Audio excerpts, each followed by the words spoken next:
नमस्कार दोस्तों, मैं हूं निकोलस तिर्की। आप सभी को यीशु मसीह के नाम में जय यीशु एवं जय मसीह की। प्यारे मसीही भाई और बहनों, हम मनुष्यों के जीवन में हर हमेशा दुख और तकलीफ अवश्य ही रहता है। कोई ना कोई परेशानी आता ही है। लेकिन दोस्तों, प्रभु परमेश्वर ने हम लोगों को अपने वचन का जो शब्द दिया है, अपना जो पावरफुल हमें सामर्थ्य दिया है, क्या हम उसे अपने जीवन में इस्तेमाल करते हैं?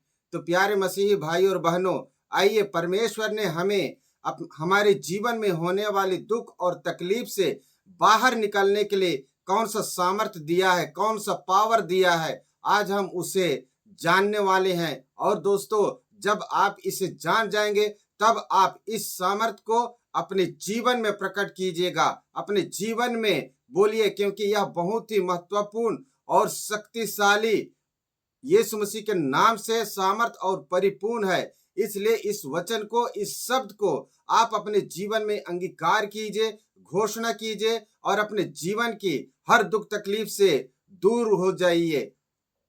अपने जीवन की हर एक दुख तकलीफ को बाहर कीजिए, अपने घर परिवार से सारी विपत्तियों को बाहर कीजिए। तो आइए दोस्तों, हम लोग उत्पत्ति का ग्रंथ इसका पहला अध्याय पढ़ते हैं। यहाँ पर लिखा हुआ है, प्रारंभ में ईश्वर ने स्वर्ग और पृथ्वी की सृष्टि की। सबसे प्रथम परमेश्वर ने क्या किया? स्वर्ग और पृथ्वी की रचना की है। पृथ्वी उजाड़ और सुनसान थी। पृथ्वी कैसी थी? उजाड़ और सुनसान। जब परमेश्वर ने पृथ्वी और स्वर्ग की रचना की दोस्तों, उस समय इस पृथ्वी पर कोई भी जीव जंतु नहीं था। और यह जो धरती है, यह जो पृथ्वी है, यह उबड़ खाबड़ था और यहाँ पर कोई भी जीव जंतु नहीं रहने के कारण ये कैसा था? बिल्कुल सुनसान था। अतः गर्त पर अंधकार छाया हुआ था और ईश्वर का आत्मा सागर पर विचरता था। आमीन, हालेलुया। तो दोस्तों, स्वर्ग कहाँ है? स्वर्ग ऊपर में है और पृथ्वी नीचे में है। और पूरा पृथ्वी के बारे में हमारा पवित्र बाइबल बताता है कि हमारी पृथ्वी कैसा था? उजाड़। उजाड़ किसको हम बोलते हैं? जहां पर कोई हरियाली नहीं, उसे हम उजाड़ कह सकते हैं। जहां ऊबड़ खाबड़ जगह है, उसे हम उजाड़ कह सकते हैं। और स्वर्ग और पृथ्वी के बीच में जो गैप है, जो जगह है, वो कैसा था? पूरा अंधेला था, पूरा अंधेला।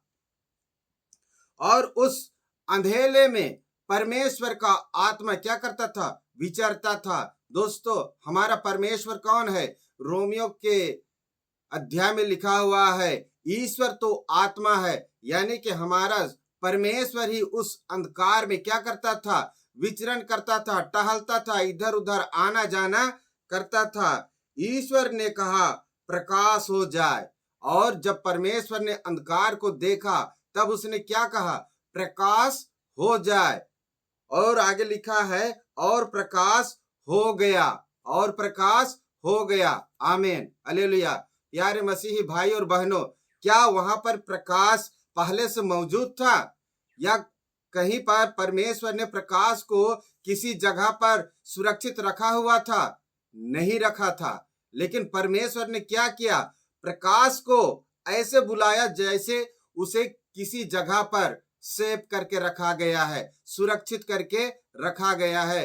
प्यारे मसीही भाई और बहनों, आपके जीवन में ये जो पृथ्वी है, आप समझिए, या आपका शरीर क्या है? आपके लिए एक पृथ्वी है। और ये उजाड़ और सुनसान, ये आपकी जीवन की क्या है? सारी दुख और तकलीफ है। हमारा जीवन, हमारा घर परिवार, हमारा गृहस्थी, हमारा काम धंधा, इसी प्रकार के कई प्रकार के बाधाओं से जकड़ा रहता है। हमारा यह शरीर कई प्रकार की बीमारियों से। कोई व्यक्ति ऐसा नहीं कह सकता कि मुझे कोई बीमारी नहीं है। किसी को बीपी है, किसी को सिर दर्द है, किसी को पेट दर्द है, किसी को पैर दर्द है, किसी का और कुछ बीमारी है। तो हमारा जो यह शरीर, यह भी तो उजाड़ है, उबड़ खाबड़ है, सुनसान है। क्या आप आनंद है? नहीं है। तो प्यारे मसीही भाइयों, यहाँ पर ईश्वर ने क्या कहा? प्रकाश हो जाए, और प्रकाश हो गया। प्यारे मसीही भाई और बहनों, हमारा यह शरीर, संत पौलुस क्या कहता है, हमारा यह शरीर परमेश्वर का मंदिर है। तो परमेश्वर के मंदिर में कौन रहता है? परमेश्वर का आत्मा। हालेलुया। प्यारे मसीही भाई और बहनों, जैसे ही आप लोग बपतिस्मा लेते हैं वैसे ही प्रभु यीशु मसीह का आत्मा आपको प्रदान कर दिया जाता है। आपके में आत्मा है पहले से जरूर, परंतु परमेश्वर का जो महिमा और सामर्थ से परिपूर्ण है वो पवित्र आत्मा आपको उस समय दे दिया जाता है जब आपका बपतिस्मा होता है। और जब आपके शरीर में स्वयं ईश्वर का आत्मा निवास है तो आपके शरीर में ये दुख और तकलीफ और ये बीमारी, ये विपत्ति क्यों है? आप आदेश दीजिए।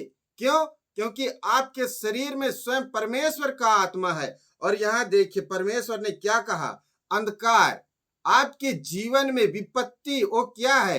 अंधकार है। फिर भी परमेश्वर का आत्मा जो आपके शरीर में है वह चारों तरफ क्या कर रहा है? विचरण कर रहा है। परमेश्वर का आत्मा आपके सिर से लेकर पैर तक, हाथों से लेकर छाती, पेट, हर एक जगह में वो विचरण कर रहा है, लेकिन उसके लिए प्रकाश नहीं मिल रहा है। उसके लिए आपको अपने इस जुबान से बोलना पड़ेगा परमेश्वर का वचन को। आपको आपके शरीर में जो दुख है, तकलीफ है, उसे निकालना पड़ेगा। आप कह सकते हैं मेरे शरीर में ये जो पेट दर्द है, तू अभी के अभी यीशु के नाम से बाहर निकल। यीशु के नाम से मैं तुझे बाहर निकालता हूं, यीशु के नाम से। प्यारे मसीही भाई और बहनों, जब तक आप यीशु का नाम नहीं लेंगे तब तक वो वचन जो आप कहते हैं वो कार्य नहीं करेगा, क्योंकि आप में कोई सामर्थ नहीं है, आप में कोई बल नहीं है, आप में कोई ताकत नहीं है। क्यों? क्योंकि परमेश्वर ने हमें किससे बनाया है? मिट्टी से, और मिट्टी में कोई ताकत नहीं होता है। इसीलिए परमेश्वर ने हमारे इस शरीर में हमको मजबूत, पावरफुल, ताकतवर बनाने के लिए उसने स्वयं अपनी आत्मा को हमारे शरीर में डाल दिया।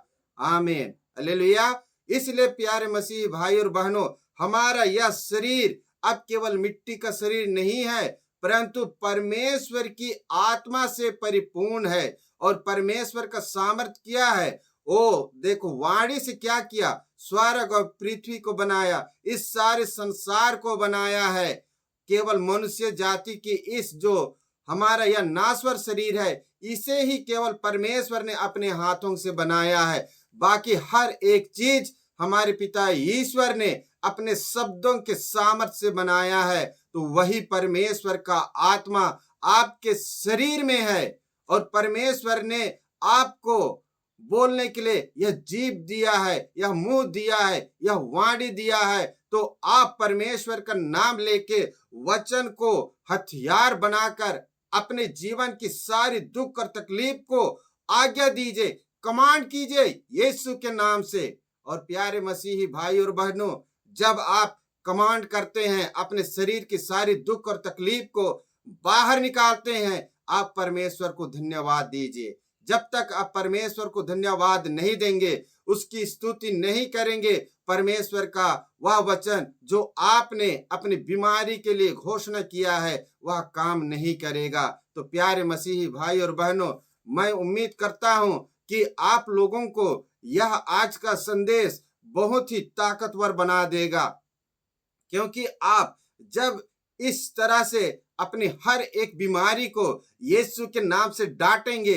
यीशु के नाम से निकालेंगे, तब आप उसका परिणाम अपने जीवन में पाएंगे। और प्यारे मसीही भाइयों, जैसे ही आप इस वचन को अपने जीवन में अंगीकार करते, घोषणा करते हैं, उसी क्षण वह वचन आपके बीमारी पर काम करना शुरू कर देता है। उसी क्षण वो बीमारी को आपके जीवन से, आपके घर के परेशानियों को उसी समय से वो साफ करना शुरू कर देता है, लेकिन उसका असर आपको बाद में दिखाई देता है। जैसे कि प्यारे मसीही भाई और बहनों, संत लूकस के अध्याय में जब परमेश्वर ने अंजीर के पेड़ के पास गया, क्यों? क्योंकि परमेश्वर को भूख लग रहा था। और जब वह उस पेड़ के पास गया कि मुझे शायद कुछ खाने के लिए मिल जाए, लेकिन जब उस अंजीर के पेड़ में कोई फल नहीं था, तब परमेश्वर ने कहा, तेरा फल आज से कोई नहीं खा पाएगा। किसने कहा? यीशु ने कहा। और वह अंजीर का पेड़, प्यारे मसीह भाई और बहनों, उसी समय से वो जड़ समेत क्या हुआ? सूखना चालू हो गया। लेकिन क्या उसका प्रभाव वहां पर उनके शिष्यों को तुरंत दिखाई दिया? नहीं दिखाई दिया। लेकिन जब दूसरे दिन उसी रास्ते से जब गुजर रहे थे, तब पतरस ने उस अंजीर के पेड़ को देखा।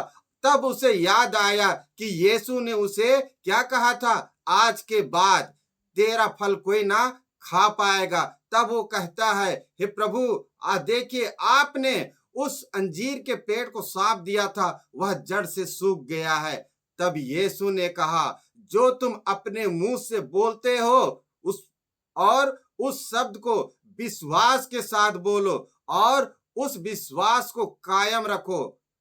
परमेश्वर का वचन आप में काम करेगा। और आगे क्या लिखा है? ईश्वर में विश्वास करो।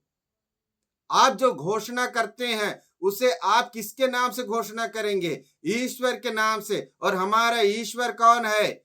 पिता ईश्वर है, यीशु मसीह है, पवित्र आत्मा है। सबसे ज्यादा हम किसका प्रयोग करते हैं? पिता ईश्वर का, यहोवा ईश्वर का, या अब्बा पिता कहकर संबोधित करते हैं। या तो फिर आप यीशु नाम कहकर आप उन सारे बीमारियों को डांटिए। आप कहिए कि मेरे शरीर में यह जो तकलीफ है, मैं तुझे अभी के अभी मेरे शरीर से बाहर निकालता हूं, यीशु के नाम से, यीशु नाम से, यीशु नाम से।